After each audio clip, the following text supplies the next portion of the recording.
Rasputin, bugün geç işten düşüp biz oyuk bir barsınız. Bir iş var mı ki? Bağımız.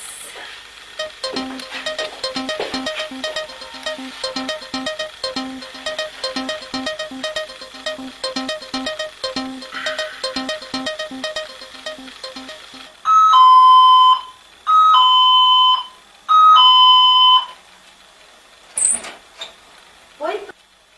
Şu sözlü iş mi var?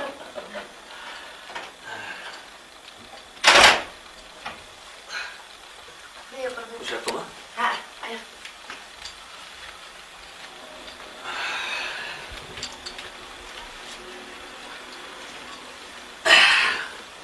İşte şey.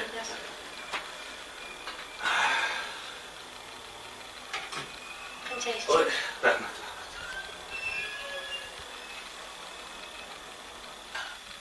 Böyle çırarak biz olupsuz ha? Oldu. Biz birazdan keyin yatak uykuring ha. Ha? Sizga bir xo'jalik ish bor. Ma'qul, ma'qul.